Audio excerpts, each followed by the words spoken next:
হুজুর বিয়াদবি মাফ করুন, কি কথা বলবো। আরে ওই পিপিলিকার কথাটা এত সুন্দর, এত মধুর, এত মিষ্টি, এত ভালো, এত শিক্ষামূলক কথা ছিল।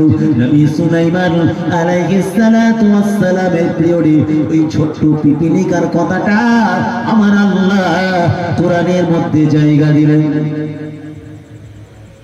আল্লাহ পাক কোরআনে জায়গা দিয়েছে।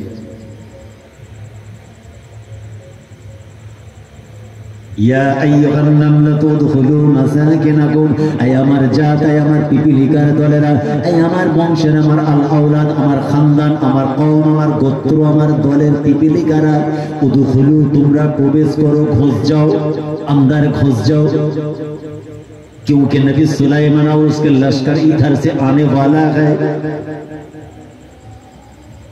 তোমরা লুকিয়ে পড়ো।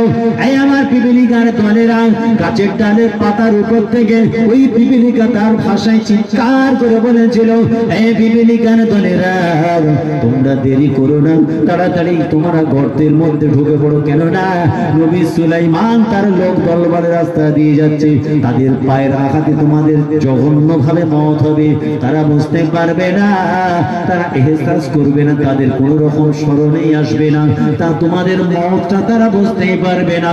আমি তোমাদের নেতা, আমি তোমাদের জানটা এমন ভাবে যেন না যায়, তোমাদের বাঁচানোর জন্য আওয়াজ দিয়ে ঘোষণা দিচ্ছি, এলান করছি, উদখুলু মাসাকিনাকুম, না না দেরি নয়, তাড়াতাড়ি তোমরা গুহার মধ্যে প্রবেশ করো, বলুন সুবহানাল্লাহ।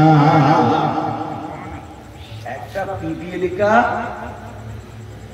তার কওম, তার জাত নবী সুলাইমান বা তার লস্কর দলবলের পায়ের আঘাতে চিপটে যাবে, মারা যাবে নৃশংসভাবে, তাদেরকে বাঁচানোর জন্য পিপিলিকা দলের নেতা, তাদের জাতের নেতা চিৎকার করে তার জাতকে